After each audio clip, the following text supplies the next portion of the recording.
Pagi itu, Pak Agus membuka pintu ruang kerjanya lebih awal dari biasanya. Matanya masih setengah mengantuk, tapi langkahnya mantap, sampai ia mencium aroma seduhan kopi yang berbeda. Bukan buatan Bu Kasmi, asisten tata usaha. Ini lebih lembut, lebih harum, seperti aroma tubuh seseorang yang diam-diam sudah lama ia perhatikan dari kejauhan. Saat ia memutar kepala ke arah jendela kecil yang menghadap ke kantin, sosok ibu-ibu bertubuh, semampai dengan kerudung pastel, dan tangan yang sibuk menuang kopi muncul dalam pandangannya. Ibu Erna. Dan hari itu, tatapan mata mereka bertemu lebih lama dari biasanya. Agus Sumarwan, 49 tahun, kepala sekolah SMA negeri di Surabaya. Disiplin berwibawa, namun menyimpan sisi kesepian setelah istrinya meninggal 2 tahun lalu. Terlihat kaku dari luar, tapi diam-diam mengamati detail kecil di sekelilingnya. Terutama perempuan-perempuan dengan aura keibuan yang membuatnya rindu rumah. Erna Widyaningsih, 41 tahun, ibu kantin yang baru bekerja 6 bulan terakhir. Janda 2 anak yang cerai dari suaminya karena perselingkuhan. Ia kalem, anggun, dan sangat bersih dalam bekerja. Tersenyum pada siapapun, tapi jarang mengobrol panjang, kecuali saat Pak Agus secara tak sengaja ikut duduk di bangku pojokan kantin saat istirahat. Pak Agus mulai sering membuat alasan untuk ke kantin, padahal biasanya ia hanya duduk di ruang kepala sekolah saat jam istirahat. Kadang pura-pura mengecek kebersihan, kadang alasan melihat kondisi makanan, tapi sesungguhnya hanya ingin melihat bagaimana Ibu Erna memotong tahu goreng dengan sabar dan penuh perhatian. "Ada yang bisa dibantu, Pak?" tanya Ibu Erna suatu siang, saat Pak Agus berdiri terlalu lama di depan etalase. Pak Agus mengangguk pelan, lalu duduk. "Saya cuma pengen duduk sebentar, capek." Ibu Erna menuangkan teh hangat tanpa diminta. "Capeknya kepala sekolah, mungkin beda ya sama capeknya ibu kantin." "Tapi sama-sama capek karena mikirin orang lain," jawab Pak Agus. Jawaban itu membuat keduanya tertawa kecil, namun mata mereka saling mencari dan saling simpan. Hari-hari berikutnya, hubungan mereka berkembang diam-diam. Mulai dari sekadar ngobrol ringan, lalu jadi percakapan pribadi. Ibu Erna sering membawakan potongan lauk yang tidak dijual di kantin. Katanya, buat Pak Agus aja, biar makannya beda. Sebaliknya, Pak Agus mulai membawa pulang masakan kantin ke rumah. Padahal, dulu ia selalu beli makan di luar. Suatu sore hujan, listrik sekolah padam. Semua guru sudah pulang, tapi Pak Agus masih di ruangannya. Ibu Erna juga masih di dapur belakang kantin, merapikan wajan dan sisa nasi. Saat lampu mati total dan hujan semakin deras, Pak Agus memutuskan keluar dengan senter kecil dari ponselnya. Saat ia mendekati kantin, dilihatnya Ibu Erna sedang mencoba menyalakan lilin kecil. "Kok belum pulang?" Suara Pak Agus pelan, nyaris tenggelam oleh hujan. Ibu Erna hanya tersenyum. "Nunggu reda, sama nungguin gorengan yang belum saya bungkus buat Pak Agus." Saat itu, entah siapa yang mendekat duluan. Tapi yang jelas, ketika cahaya lilin itu menyala, bayangan mereka saling tumpang tindih di dinding kantin. Dan di tengah bunyi rintik hujan, ada keheningan yang lebih hangat dari api kecil itu. Jarak di antara mereka tak lebih dari 1 langkah. Mata saling membaca, napas saling terukur. Lalu, perlahan, tangan Pak Agus bergerak mendekati bahu Ibu Erna. Tidak terburu-buru, tapi jelas dan tegas. Ibu Erna tidak menolak, tidak mundur, hanya memandang mata Pak Agus dengan napas tertahan. Dan saat jari-jari Pak Agus menyentuh kain kerudung di pundaknya, tubuh Ibu Erna sedikit bergetar. "Aku kadang kangen disentuh, Bu." Suara Pak Agus nyaris seperti bisikan. Ibu Erna memejamkan mata, menahan desakan emosi yang selama ini ia pendam rapat. Di balik ketegasan wajahnya, Di balik rutinitas memotong sayur dan menggoreng tempe, ada ruang kosong yang tak pernah terisi sejak perceraian itu. Dan malam itu, di antara kilat dan gemuruh, ada sesuatu yang meleleh dalam dirinya, perlahan dan tak bisa ditahan lagi. Kalau saya bilang saya juga kangen, balasnya pelan, masih memejam. Suaranya hampir tidak terdengar, tapi cukup untuk membuat Pak Agus makin mendekat. Pak Agus menunduk, dahinya bersandar ke dahi Ibu Erna. Nafas mereka beradu. Tubuh mereka hanya dipisahkan apron yang masih menempel di depan baju kantin. Sisa wangi minyak goreng bercampur hujan dan aroma itu terasa ganjilnya, memabukkan. Tangan Pak Agus menyentuh sisi pipi Ibu Erna, lembut dan penuh ragu. Tapi kali ini, Ibu Erna mengangkat tangan dan menggenggam jari-jarinya. Seolah memberi izin, seolah bilang, sudah cukup saling menahan. Dalam sekejap, waktu seperti tak berjalan. Mereka saling mendekat dan saling menemukan kehangatan yang selama ini dicari di tempat yang salah. Bibir mereka bertemu, bukan dengan tergesa, tapi penuh luka yang ingin disembuhkan. Ciuman itu bukan milik dua orang muda yang terbakar nafsu, tapi dua orang dewasa yang terlalu lama menahan rindu. Saat mereka berpisah, mata Ibu Erna berkaca-kaca. Saya nggak pengen jadi perempuan yang orang bisikin di belakang, Pak. Pak Agus menunduk, meremas tangan Ibu Erna. Saya juga kepala sekolah, orang akan bicara. Tapi, saya nggak peduli. Saya sudah terlalu lama hidup sendiri. Saya pengen punya alasan pulang, dan kamu alasanku itu. Ibu Erna menunduk, menggigit bibirnya. Jangan janjiin hal-hal yang bikin aku percaya, Pak. Pak Agus mendekat lagi, memeluknya. Bukan sekadar pelukan biasa, tapi pelukan seseorang yang ingin berdiam di sana, lama. Di antara wajan dingin, lap basah, dan lilin kecil yang terus berkedip. Pelukan itu seolah jadi satu-satunya tempat yang mereka punya. Dan ketika hujan belum juga reda, ketika lampu masih gelap, dan seluruh sekolah sudah sunyi, suara napas mereka masih memenuhi ruang dapur kecil itu. Suara dua orang dewasa yang akhirnya berhenti menyangkal bahwa mereka butuh satu sama lain. Tanpa kata, tanpa janji, tapi semuanya sudah dimulai. Tubuh Ibu Erna bersandar pelan ke dada Pak Agus, masih terbungkus apron yang kini basah di bagian ujungnya karena tetesan dari rambutnya yang lembab. Hujan belum juga menunjukkan tanda akan reda, seolah memberi mereka waktu lebih lama di ruang sunyi itu. Pak Agus memeluknya dengan dua tangan, hangat dan penuh genggaman, seperti takut kehilangan. Sudah lama saya nggak dipeluk kayak gini, bisik Ibu Erna lirih, bibirnya nyaris menyentuh kerah kemeja Pak Agus. Pak Agus membalasnya dengan usapan pelan di punggungnya. Aku juga, terlalu lama tidur di ranjang yang dingin, bangun pagi cuma buat kerja dan kerja. Mereka berdiri lama dalam diam. Waktu berjalan pelan. Di luar sana, hujan menghapus jejak langkah siapapun yang pernah lewat halaman sekolah itu. Di dalam sini, ada dua orang dewasa yang akhirnya saling mengakui bahwa mereka lelah jadi kuat sendirian.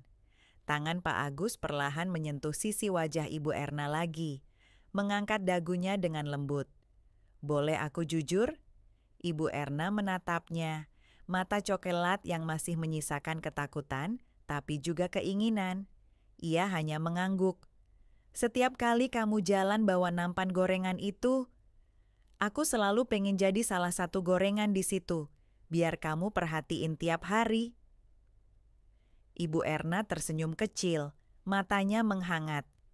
Kalau gitu gorengan itu pasti bakwan, soalnya tiap hari aku goreng paling banyak dan selalu aku cobain dulu. Pas, jawab Pak Agus sambil tersenyum. Bakwan itu bentuknya nggak sempurna, tapi isinya bikin tenang. Keduanya tertawa kecil, tapi tak lama. Karena di balik tawa itu, ada desir halus yang makin lama makin tak terbendung. Pak Agus menurunkan pelukannya, jemarinya menggenggam tangan Ibu Erna dan membawanya perlahan duduk di bangku kayu kecil yang biasa dipakai anak-anak bantu cuci piring di kantin. Ibu Erna mengikuti tanpa banyak bicara. Matanya hanya mengamati gerak tubuh Pak Agus, yang kini duduk di depannya, lalu menggenggam kedua tangannya erat. "Kamu takut?" tanya Pak Agus. "Takut? Tapi lebih takut kalau ini cuma perasaan sepihak." Suara Ibu Erna goyah, tapi jujur. Pak Agus menarik napas dalam-dalam, lalu maju menyandarkan keningnya ke kening perempuan itu sekali lagi. "Kalau aku cuma pengen main-main, aku nggak bakal diam-diam duduk di kantin tiap hari cuma buat lihat kamu ngulek sambal." Mata Ibu Erna mulai berair. Bukan karena sedih, tapi karena terlalu lama tidak diperlakukan selembut ini. Terlalu lama jadi wanita yang hanya dikenal sebagai ibu kantin. Lalu, untuk pertama kalinya, di ruang dapur kecil itu, tubuh mereka saling menghangatkan, bukan hanya lewat pelukan, tapi lewat sentuhan perlahan, jujur, dan penuh rasa bersalah yang entah kenapa terasa manis. Apron itu lepas, kemeja kepala sekolah ikut jatuh dari bahunya, dan ketika tubuh mereka menyatu dalam malam yang diterangi lilin kecil dan aroma hujan basah, mereka tahu batas itu sudah mereka lewati, dan mereka tidak menyesal. Tubuh mereka kini bersandar di bangku dapur itu, menyatu dalam keheningan yang tak lagi canggung. Nafas Ibu Erna masih belum teratur, pipinya merah, rambutnya sedikit terurai dari kerudung, yang tadi perlahan dilepas. Pak Agus membelai ujung anak rambutnya yang menempel di pelipis. "Gimana rasanya?" tanya Pak Agus pelan, senyumnya tipis tapi hangat. Ibu Erna hanya memejamkan mata sebentar sebelum membuka lagi dan membalas lirih, "Kayak pulang." Kalimat itu menghantam dada Pak Agus lebih kuat dari yang dia kira. Ia memejamkan mata, meresapi kata-kata itu, seperti sedang membungkusnya erat-erat di dalam hati. "Aku nggak janji bisa langsung nyelesain semuanya, tapi aku tahu satu hal. Aku pengen kamu ada di hidupku, bukan cuma di kantin ini." Ibu Erna memandangi wajah pria itu lama, lebih lama dari sebelumnya. Dahi Pak Agus sedikit berkerut, matanya sayu tapi jujur, dan bekas peluh di pelipisnya belum mengering. Dia bukan pria muda, bukan juga sosok sempurna. Tapi di matanya, Ibu Erna melihat sosok laki-laki yang tak hanya ingin menyentuh tubuhnya, tapi juga jiwanya. "Kalau kita ketahuan," bisik Ibu Erna, matanya mulai gelisah lagi. Pak Agus menggenggam tangan perempuan itu erat. "Kita nggak nyolong, kita cuman terlalu jujur untuk tetap pura-pura nggak butuh." Hening lagi, tapi kali ini bukan karena ragu. Justru karena mereka berdua terlalu tenggelam dalam kenyamanan yang selama ini tak pernah mereka kira akan muncul dari ruang sempit dapur sekolah. Di luar, hujan mulai reda. Tapi di dalam, hawa hangat yang tersisa di kulit, mereka masih belum pergi. Pak Agus meraih kerudung yang tadi terjatuh, lalu dengan perlahan membantu Ibu Erna memakainya kembali. Tangannya sempat berhenti di bawah dagu Ibu Erna saat hendak mengaitkan peniti kecil. "Cantik," bisiknya tanpa sadar. Ibu Erna tersipu, seperti gadis 20-an yang baru jatuh cinta. Lalu, dengan hati-hati, mereka berdiri, saling bantu merapikan pakaian dan menata kembali suasana. Tapi, tatapan mereka, tatapan dua orang dewasa yang akhirnya menemukan tempat saling bersandar, tidak pernah bisa kembali seperti semula. Dan saat mereka melangkah keluar dari dapur, kantin itu tetap sunyi. Tapi dunia mereka sudah berubah sepenuhnya. Langkah mereka menyusuri lorong belakang kantin terasa lambat, seolah dunia memberi waktu lebih panjang untuk menikmati sisa detak yang masih hangat di dada masing-masing. Di luar, sisa hujan tinggal gemericik kecil yang menetes dari atap seng ke genangan aspal. Sekolah sepi, tak ada suara, hanya gema langkah mereka berdua, berdampingan, diam-diam menyimpan getaran yang belum reda. Pak Agus sempat berhenti di depan ruang UKS, tangannya menggenggam pintu, tapi matanya melirik ke arah Ibu Erna yang masih setia di sampingnya. Kalau kamu mau nunggu hujan benar-benar reda, kita bisa duduk sebentar di dalam. Masih ada selimut, ada bantal juga. Ibu Erna menatap pintu UKS dengan ragu, lalu menatap Pak Agus. Ada jeda, tapi ia mengangguk. Begitu mereka masuk, suasana hening langsung menyelimuti. Ruangan itu gelap, hanya sedikit cahaya dari jendela kaca buram. Bau alkohol, kayu tua, dan kasur tipis menyambut mereka. Tapi bukan itu yang mereka cari. Pak Agus duduk lebih dulu di sisi kasur kecil itu, lalu menepuk tempat kosong di sampingnya. Ibu Erna ragu sejenak, lalu ikut duduk, menarik nafas panjang. Tangannya menyentuh lutut sendiri, mencoba tetap tenang. Aku tahu semua ini nggak semestinya terjadi di tempat ini, di sekolah, di antara kita, kata Pak Agus pelan. Tapi kamu juga tahu, kita bukan anak-anak lagi, Pak. Jawab Ibu Erna, suaranya rendah tapi mantap. Kita bisa bedain mana yang nafsu, mana yang butuh. Pak Agus menoleh cepat, matanya menatap tajam ke arah perempuan itu. Kamu butuh aku? Ibu Erna diam lama sebelum mengangguk pelan. Aku capek kuat sendirian terus. Tak butuh kata lagi. Pak Agus meraih tangannya, membawa tubuh itu bersandar ke dadanya. Detik berikutnya, tangan mereka saling mencari, meraba pelan, mengulang keintiman yang tadi sempat mereda. Tapi kali ini berbeda. Di ruang UKS yang sunyi, di bawah langit Surabaya yang baru selesai menangis, mereka menyatu lagi, lebih pelan, lebih dalam, dan lebih terbuka, tanpa takut, tanpa pura-pura. Hanya suara napas mereka yang mengisi ruang sempit itu, menyatu dalam irama pelan yang hanya mereka berdua yang paham artinya. Setelahnya, Ibu Erna terbaring di sisi Pak Agus, wajahnya menghadap langit-langit, tangan kanannya menyentuh dada pria itu yang naik turun perlahan. Kita mau gimana, Pak? Pak Agus menggenggam tangan itu dan mencium punggungnya. Kita jalani aja, pelan-pelan, tanpa janji muluk, tapi dengan hati. Mereka berdua tak bicara lagi, hanya diam, mendengarkan waktu yang bergerak pelan. Menyadari bahwa kadang cinta datang tidak di tempat yang tepat, tapi justru pada saat yang paling dibutuhkan. Tirai putih ruang UKS bergoyang perlahan diterpa angin sisa hujan. Udara di dalam ruangan itu sedikit lembab, tapi kehangatan di antara tubuh mereka membuat semua terasa nyaman. Ibu Erna menarik selimut tipis menutupi perutnya, membiarkan pundaknya tetap terbuka. Tergeletak di sisi Pak Agus yang masih menatap langit-langit dengan mata kosong, tapi dada bergemuruh. Kalau kamu tahu semua ini bisa merusak reputasi kamu di sekolah, kamu masih mau terus? Tanya Ibu Erna pelan, nyaris berbisik. Pak Agus menoleh, melihat wajah perempuan yang masih memerah itu. Ditatapnya lama, sebelum tangannya terulur menyisir pelan rambut yang tergerai di bantal.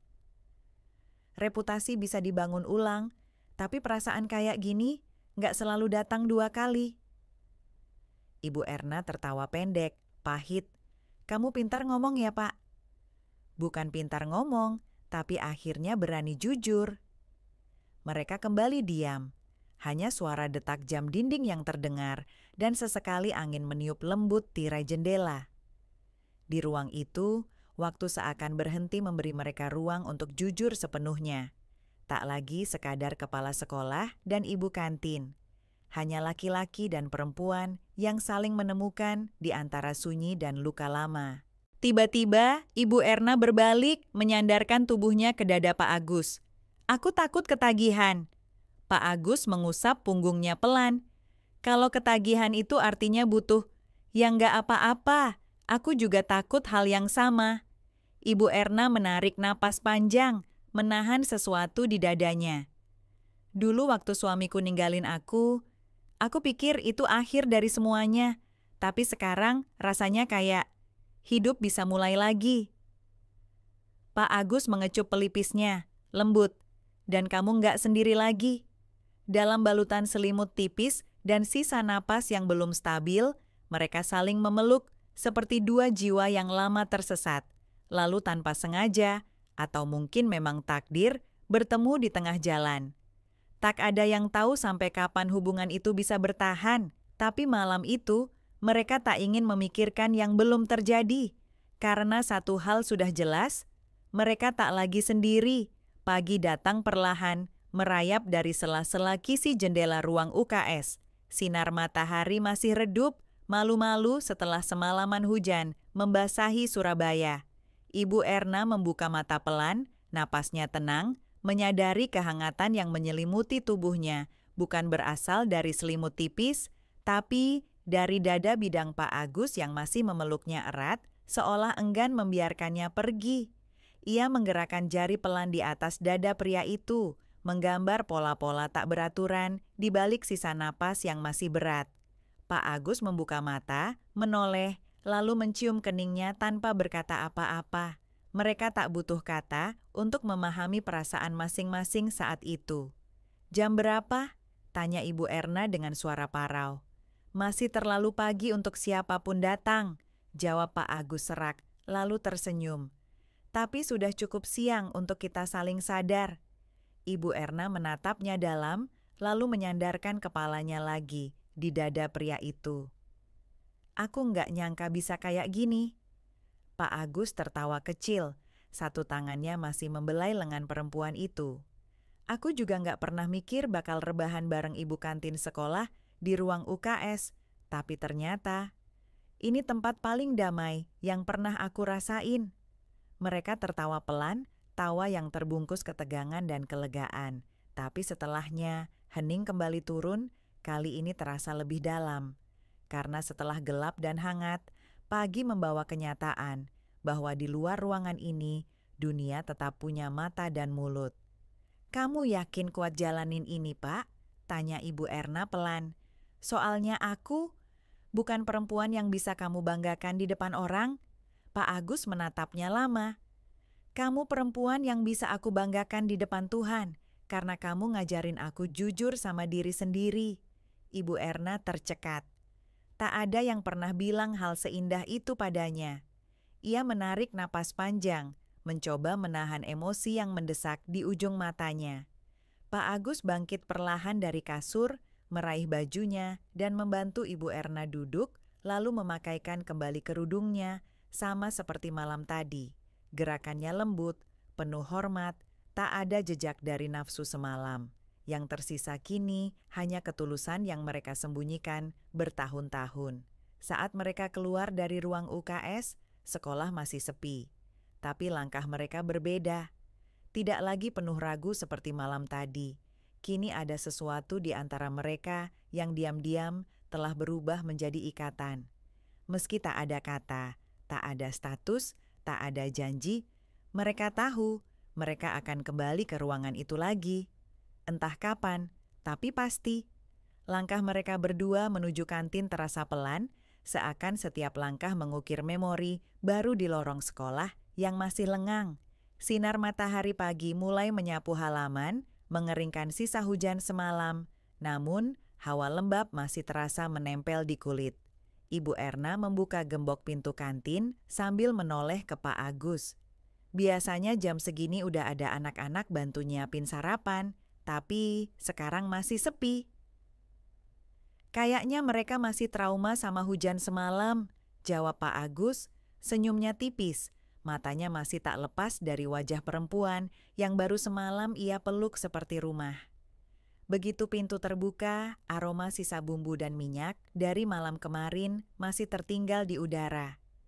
Ibu Erna menggulung lengan bajunya, berjalan ke dapur dengan langkah otomatis, seperti biasa. Tapi semuanya terasa berbeda. Tangannya yang menyentuh baskom-baskom itu, wajan, bumbu dapur, semua terasa seperti punya makna baru. Ada yang berubah di dalam dirinya. Pak Agus berdiri di ambang pintu dapur, hanya mengamati. Saat Ibu Erna mulai memotong bawang merah, ia berjalan masuk dan mengambil celemek yang biasa tergantung di sisi kulkas tua. "Kamu ngapain, Pak?" tanya Ibu Erna sambil tertawa kecil. "Mau bantu.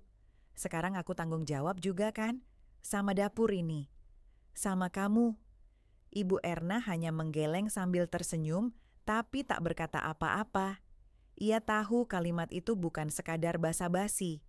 Ia tahu hatinya sudah terbagi, dan yang satu bagian itu kini ada di hadapan matanya, mengenakan celemek dan mencuci beras dengan canggung.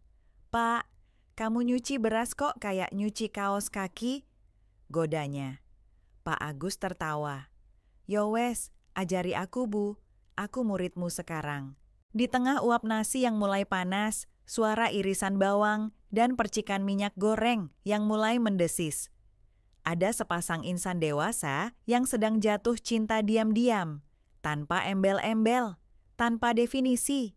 Tapi cinta itu nyata, terasa, dan mereka menikmatinya dalam diam di antara suara spatula dan bau tempe goreng pagi. Tak ada yang tahu tentang malam semalam, tak ada yang curiga.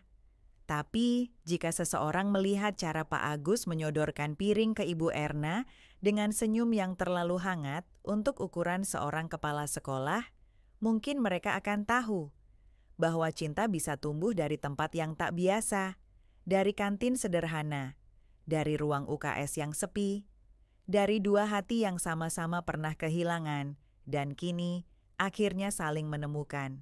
Hari-hari berikutnya berjalan seperti biasa. Sekolah tetap sibuk dengan kegiatan belajar, anak-anak tetap ramai di kantin saat jam istirahat, dan Pak Agus tetap jadi sosok kepala sekolah yang tegas dan disegani. Tapi di balik rutinitas yang terlihat tenang itu, ada sesuatu yang tumbuh diam-diam. Hubungan mereka bukan sembunyi, tapi juga bukan sesuatu yang diumumkan. Tidak ada pelukan di lorong sekolah. Tidak ada pandangan mencuri-curi saat rapat. Tapi ada hal-hal kecil yang hanya mereka berdua tahu. Tatapan singkat saat kantin mulai buka, senyum yang terlalu tulus saat Pak Agus mampir minta air putih, atau sisa aroma minyak di kemeja Pak Agus yang ia biarkan saja menempel. Malam-malam di ruang UKS kembali jadi saksi bisu. Tidak setiap hari, kadang seminggu sekali, kadang lebih lama. Tapi saat mereka kembali ke sana, tak ada yang berubah. Selalu pelan, selalu dalam, selalu jujur. Seperti dua orang dewasa yang tidak lagi butuh janji, hanya butuh hadir dan menguatkan. Pak Agus tidak pernah menyuruh Ibu Erna pindah atau menyembunyikannya. Ia justru lebih sering duduk di bangku kantin saat jam istirahat sudah sepi, membiarkan dirinya menjadi bagian dari dunia perempuan itu. Sementara Ibu Erna mulai berani menyimpan satu foto kecil mereka di dalam dompetnya. Bukan untuk dipamerkan, tapi untuk diingat bahwa ia masih pantas dicintai. Mereka tahu suatu hari nanti bisa saja semuanya pecah. Bisa saja satu gosip kecil membuat semuanya runtuh. Tapi mereka juga tahu hidup terlalu singkat untuk terus bersembunyi dari perasaan sendiri. Beberapa bulan kemudian, sekolah mulai ramai membicarakan bahwa Pak Agus akan dipindah tugas ke sekolah negeri di Sidoarjo. Promosi, jabatan lebih tinggi, tantangan baru. Saat kabar itu menyebar, Ibu Erna tidak banyak bicara. Ia hanya terus bekerja seperti biasa, memotong tempe, menggoreng bakwan, membersihkan meja. Tapi wajahnya tak bisa menyembunyikan rasa kehilangan yang mulai merayap. Pada malam terakhir sebelum Pak Agus pindah, mereka bertemu sekali lagi di ruang UKS. Tak banyak kata, hanya pelukan panjang, kening saling menempel. Tangis yang mereka tahan sejak lama akhirnya pecah juga. Tapi bukan karena penyesalan, melainkan karena cinta yang terlalu dalam untuk dilepas. "Aku nggak akan bawa kamu pergi," bisik Pak Agus. "Tapi kamu selalu aku bawa dalam hati." Ibu Erna mengangguk, "Dan kantin ini akan selalu jadi tempat kamu pulang." Mereka tak berjanji akan tetap bersama, tapi tak ada yang perlu dijanjikan saat hati sudah saling tinggal di tempat yang sama. Dan sejak malam itu, setiap pagi ketika Ibu Erna membuka kantin, ia masih suka menyiapkan satu gelas kopi hitam. Ia letakkan di bangku pojok yang biasa dipakai Pak Agus, lalu tersenyum sendiri. Karena cinta, ternyata tidak harus dimiliki untuk bisa dirayakan setiap hari.